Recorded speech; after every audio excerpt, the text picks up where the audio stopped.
want to make sure everyone understands that the disclaimer going across the bottom of the screen that you see right now, it's there for a reason. The opinions expressed here are strictly mine and mine alone. They do not necessarily represent those of any particular organization, agency, department, government, whatever. They're just my opinion, okay? So, as I said, these are mine. So we'll try to stick with that and just go forward. So right now I want to talk a little bit about the op-ed piece that I had published in the Hill yesterday. There's been a lot of pushback against it. There's been a lot of support for it, all across the board, as a matter of fact. Ideological differences and all those kind of things have been put in there, and that's fine. That's fine. Everyone's entitled to their opinion. But I do want you to know that this is an opinion piece that I wrote, and it comes from me, and I'm not, I just want to make it clear. I want to hear what you have to say about it and what you think about it. And that's fine. You can put them over in the comments and I'll post them up here. We'll talk about them one at a time or whatever. But that piece actually laid out some very kind of clear guidelines that can help us protect ourselves as well as others. Now, there's going to be a lot of people out there who say that this is just, I went too far with it. That's fine. You're entitled to that. And I support your decision or your thoughts along those lines, as a matter of fact. But let's talk specifically about the VA, for instance. We know, there are genetic women out there who have experienced MST, military sexual trauma. We know that. And is it not good for us to actually acknowledge that and admit it? And if going into a clinic, a women's clinic, causes genetic women to have to relive those experiences because a trans man who is going in there is, fully masculine, completely got beard or whatever, and is completely masculinized from the testosterone they've taken, that can cause harm to the genetic women that are in there, as well as trans women if they're in the clinic too. I mean, that's very traumatic. That military sexual trauma thing is no joke to play around with. So it behooves us to actually spend a moment to walk in another person's shoes. Don't always think about what we want or what's good for us, but stop being so self-centered and self-focused and think of the other people that might be there as well. Now, if what we're doing causes another person harm, then we need to reassess what it is we're doing, because that's the crux of all this. We need to start respecting people and spaces and the things that we might be doing. And there's going to be a lot of people who will disagree with that. They think we ought to be pushing and doing all this. But you know something? We've lost the narrative on that. Regardless of the science that might support what we're saying, regardless of the data that might be out there, we've lost that narrative because we didn't take off from the beginning and start talking about it in a rational way. We spoke about it from emotion. And I get that. I've been there, done that. I know what it is. But I just want everyone to know that piece, I don't know why I'm fuzzy here. I'll fix that.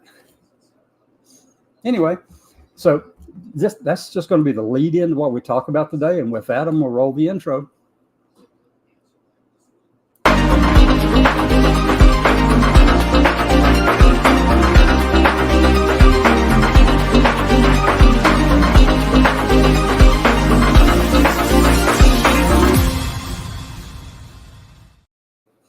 Again, welcome to the Cassandra Williamson Show. This is Transgender Diverse Veterans of America Action Group. Most of what I talk about comes from the Action Group side. There's a lot of news out there that we could be talking about, things that are happening in Florida that are just absolutely atrocious, that attempts to draw out, every trans person in the state of Florida. And if they don't comply with the rules from the Department of Transportation, then, obviously they wrote in that little memo on the 26th that you'd be committing a felony.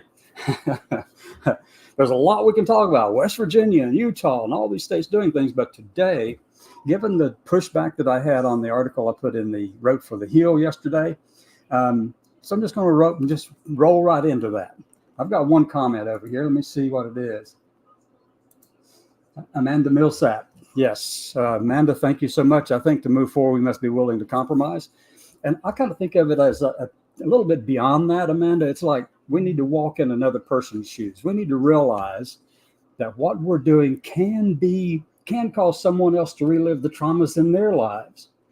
If we start thinking more along those lines, and the example I used just a second ago was about a trans man who has been taking testosterone, who has been doing all this stuff, they're going to be masculinized. Their body will be masculinized, period. And if they are still requiring them to go see the women's clinic as a trans man, and there are genetic women in there who have experienced MST or military sexual trauma, then the onus is on us, on that trans man, to say, hey, look, I need to go into another space because this is going to cause someone trauma over here if I walk into that. The same is true for the trans women. If you go in there and you are not looking like you belong in that space, then you're likely to cause trauma to someone. And we need to be respectful of that, okay? Because that's how we gain bigger things. That's the way we move forward, folks. We don't become intransigent on our views and on our expressions and all those kind of things. We just have to start thinking of how we interact with other people. Now, that was the comment about the VA. And I've seen lots of posts over on the Facebook stuff and all that kind of thing, people saying things, and some people use some expletives to tell me to go F myself, stuff like that. Fine. You're entitled to that if you want to say that. That's fine. I don't mind at all. It doesn't hurt me at all. It speaks more about you than me, though, just to be clear. But anyway, so that's my perspective on the VA. The VA does have a responsibility to protect all veterans, not just the ones that they happen to be focused on at the moment, but protecting all veterans. If that means creating a space for genetic females to go into where they're safe, and then the trans women and the trans men can have another space, fine. But that's not a black and white thing. For instance, I use the women's clinic, but I do try to respect the space that I go into. I try to respect it as much as possible because the world is binary. No matter what we might think, no matter what we might want to believe, the spaces in our nation are binary. Whether you like that or not, I really don't care, because that's just the way it is. That's the truth of the matter, folks. So you've got to be able to look at it like that and walk in another person's shoes. Now, let's step out of the VA. Let's step out of the VA for a minute. Let's say you walk into a locker room that's for females, and the person walking in is genetically a female, but a trans man, full beard and all this kind of stuff, walks in there because that's where they've been told they have to go by law. That's going to traumatize the women in there, the genetic women. And it would also traumatize any transgender women who are fitting in that space too. Okay? So we've got to start thinking in a different way about this. We need to walk a minute in someone else's shoes. We've been asking people for a long time, just walk in our shoes and then you'll see what it's like. But I'm telling you, if we don't walk in someone else's shoes too, then we're being hypocrites about it. Plain and simple. So if anybody has any comments to add to all of that, there's a few of you watching. I don't know how many really, because over on the website, I can't count those on my screen here. I don't know. There's a couple of other social media pages. So if you're out there and you want to comment about that, I wrote a lot of stuff in there in that piece. If you didn't read it, read it. Okay? Go check it out. It's over at the heel. Just go to the opinion section and scroll down, find the one down there that says healthcare and VA healthcare, stuff like that. I do know this. There are people in the VA writing a response now, not to my piece, but to the piece that 3 VA employees put out the other day that the Hill published. I know that already. I know that that's being processed through. It's not likely to end up being published on the Hill, but it'll be published somewhere. But they also wish it could have been done earlier. But you know how it is. There's so many things you have to go through and jump through to get there. But anyway, I just know that. Just know this, that we need to be respecting anyone who's using the VA or using the facility that we're in, whether that is a locker room, the bathroom, the restroom, the spa, or the White House. I know some people get pissed at me for talking about the darn White House, but I'm going to tell you something. We respect that facility because it is something that's important to the whole nation. It's a big thing. It's a big deal for the whole nation. You don't go there and take your darn top off at the White House, period. I don't care how liberated you think you are. You don't. And hi, Jamie. Phew. Yeah, I'm getting riled up about all this. Anyway, so yeah, there was a lot of pushback over on the Facebook pages and different social media pages and stuff like that. And that is fine. People are entitled to those views. I will defend your right to believe those things and say those things to the day I die, because that's what we have to do, right? But we need to also be cognizant of the places where we are at that moment in time.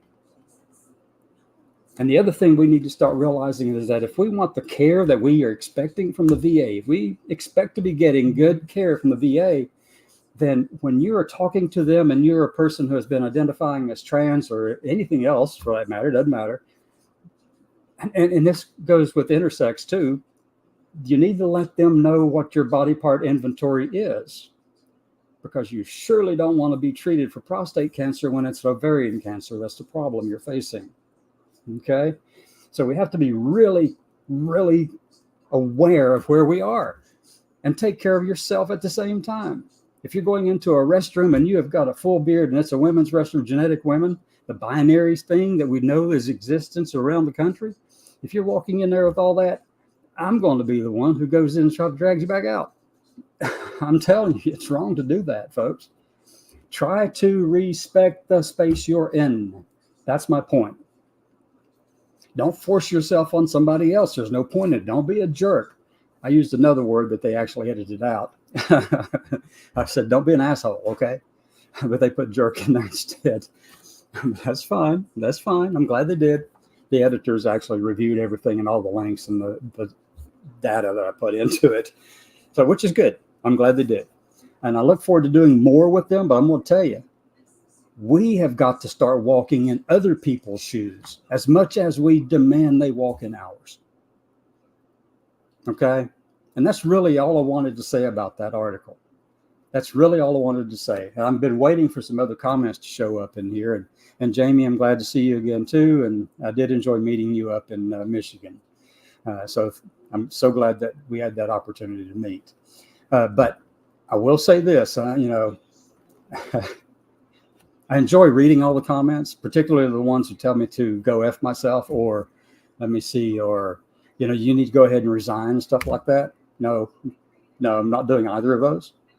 I'm trying to get our people to realize that we are here for everyone and not just ourselves. We're not narcissistic, as some people want us to claim that we are. Well, I'm going to tell you, some of our behaviors seem to indicate that. And we've got to watch out for that kind of stuff, folks. We've got to start leading as veterans in this space. We need to be the example that the rest of this country can follow and turn to. And I'm not talking about just where we are in this space as transgender veterans or transsexual veterans or whatever term, or just veteran, whatever term you want to use to describe yourself.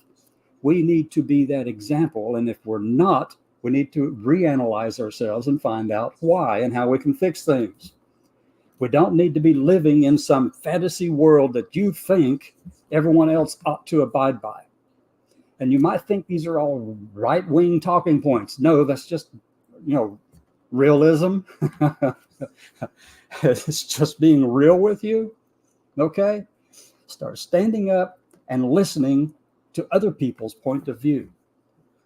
And I don't care if the policy is out there in the VA, if 1341-3 is there or not. If you walk into that veterans facility, that VA facility, and you go in there and you want to, and somebody they're listening to you, like they do my voice all the time, which, I don't mind. They'll go in there and they call you sir or whatever. Fine. Guess what? The cues, the visual and auditory cues are the things that people tag on to. And that's fine too. But don't be an asshole with them. Because most of the people in there are actually trying to do the best they can. They've got 100 things going on. They've got 1,000 different points of view to consider. They've got thousands of policies to follow. Be a respectful human being and think about the other person, how they might be perceiving you. Look at you through their eyes, and then you consider why they might be doing what they're doing or saying what they're saying. We've got to stop making this about me, and this is what I want about me, and all this kind of crap. That's just not the way we're supposed to do things, folks. All right, so Tommy, It's so easy for trans women to have top and bottom surgery and have passing privilege to speak this way. It makes the rest of us feel like we aren't good enough. And I will not be segregated into a restroom just for us. Tommy, I understand completely what you're saying. Believe me, I do. I fully understand that. We're not trying to make, I am not trying to make anyone feel less than. What I'm asking people to do, Tommy, is to walk a mile in the other person's shoes. If you're at the VA and someone sees you and you're, and it's fine, whatever your stage is, whatever the stage of the journey that you are, some people don't want all those procedures. I get it. Some people don't want top procedures or bottom procedures or anything like that. And they're still transgender. That's fine. That's fine. But realize that the other person seeing you has a right to be protected in their spaces too. It's not just all about us, okay? And granted, every one of us we're all at different places in our journey, okay? And that changes a lot over time, as it should. Otherwise, you're dead, right? Right? We all know about that. But the thing and some can't afford those procedures, and that's exactly right. Yeah, and you're right there. And I get that too. The VA needs to be covering those procedures. And it's a shame that policy revision is still sitting on the desk of the secretary. And it really is annoying about that. I mean, yeah, but I understand the political environment that he's walking in as well. I mean, just think for a minute for where he stands and where the president stands and all of this. It's a decision they're going to have to make. Right. Yeah. And I agree with this too. I agree with that too. Your safety is more important than someone else's comfort. But walk for a mile. Just think about it like this. And I don't know when you came in, if you heard the first part of what I said. But imagine you have a space at the VA that's just for women, okay? Women. And a trans man walks into it. Trans man has been on testosterone for quite some time. Their bodies have been masculinized. If there is a woman, trans woman or genetic woman in that woman's space who has experienced MST, then the presence of that person is going to cause them more trauma. That's not about their comfort.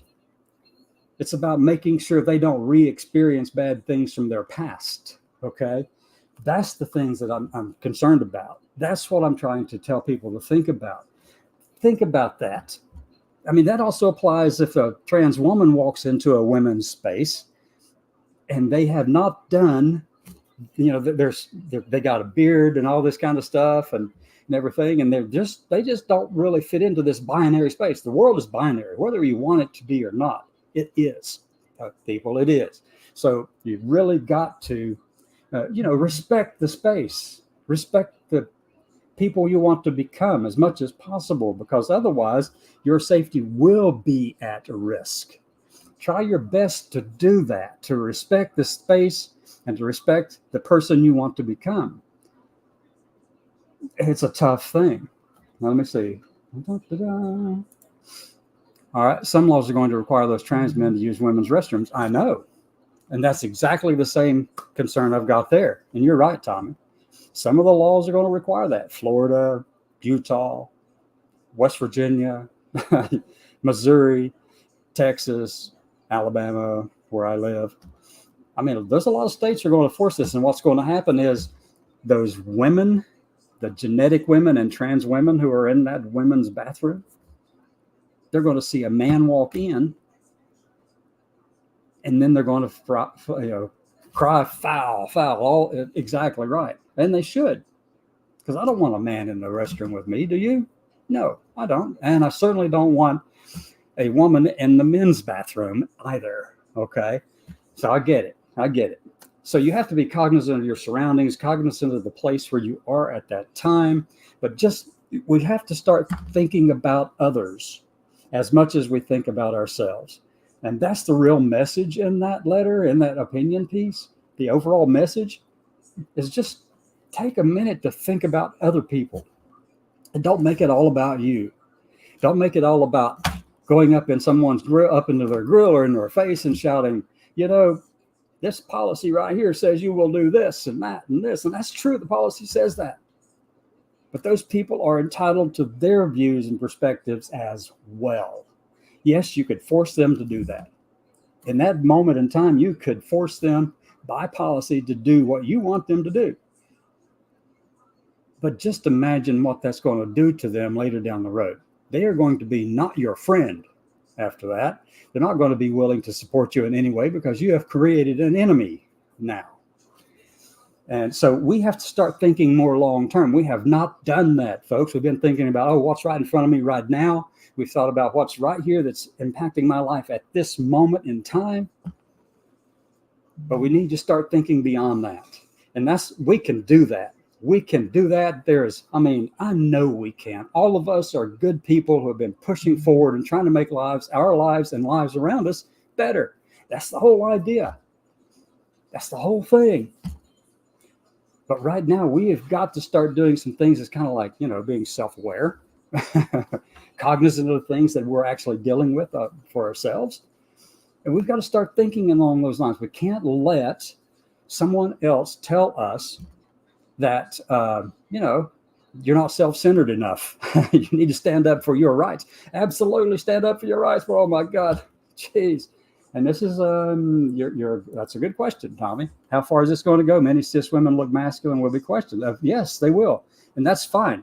We want that to occur too, folks, because that will be the thing that can help break these laws and stop them.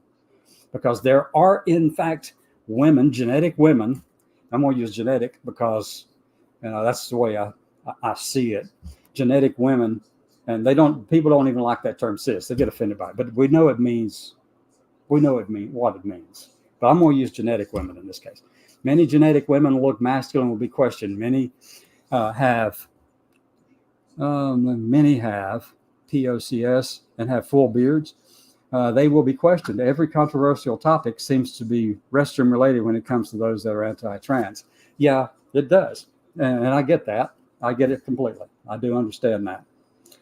And it's never been about that, by the way. We all know that. That's never really been the end of the conversation for most of these people. That was just a way to drag more and more people into their point of view so that they could do bigger and more harmful things to the entire community. We know that. That's just the way the thing works.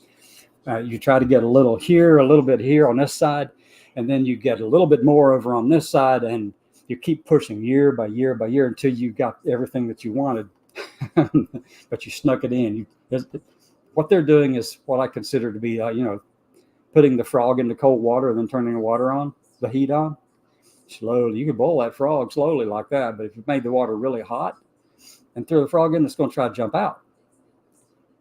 But that's what we have been trying to do with them, folks. That's the analogy that could best describe, I suppose, what it is that we've been trying to do too. We have been forcing ourselves on so many people for so long over the past number of years that to them, it feels like all of a sudden they're in hot water and they're just going to get out of it. And we haven't been incremental in what we're trying to do. And some are going to say, yeah, we have. We've been incremental. You're in there and done that and done this. Yes, that's true. However, we lost the narrative, folks. The people who control the narrative now are the Heritage Foundation and the 80-plus conservative organizations that absolutely despise who we are and want us gone. They don't want a colorblind society. And that's what they say they want in Project 2025. That's what Christopher Rufo says he wants. But they really don't mean a colorblind society. What they mean is an assimilated society. They want all the minorities to kind of accept the majority perspective on things and be like, look like, and act like them. No, no. We need to maintain our own identities, but at the same time, they control the narrative now, and we're going to have to take some small steps to get there. And it is my hope that with this piece that was in the heel, we'll be able to expand our audience even further. We'll be able to get into spaces we could not have gotten into to speak before. Okay? That's the idea. That's what I want to do. And right now, they are not hearing us. They are not hearing us at all. I walk up to the Heritage Foundation, walk in, I speak to security, and the security guy says, I'll try to get someone to come and talk to you. Well, he tried. I saw him trying, but nobody came out to talk to us.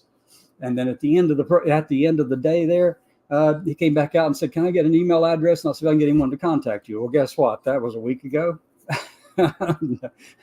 No one has reached out to me from the Heritage Foundation, and they won't.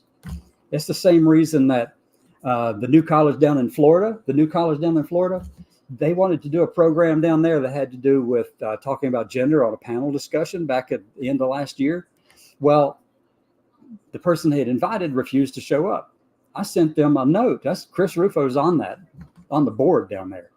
I sent a note to all of them down there, the leadership of the board, and I said, hey, I'll come and talk with you, knowing darn well they won't talk to us because we don't fit the narrative they want to present. However, this piece can give us a way that was in the heel yesterday. This can give us a way to move forward, folks. And I'm hoping that we can do that. And I want to bring everybody into this, but I am asking all of us to start looking inside to see if we're doing something that might cause someone else to take offense. And I'm not talking about feel comfortable or whatever, not worried about that. But I just want to make sure that where we are, we can be safe and also respect the space that we're in. And that's all I'm asking. That's all I'm asking you to do. That's all I'm asking of anyone to do. Okay. So with that, I want to just say thank you. It's been 25 minutes. I'm going to go ahead and close this out unless you have other comments, but I don't see more comments over there. I do appreciate all of you who did attend. And with that, we'll do the outro.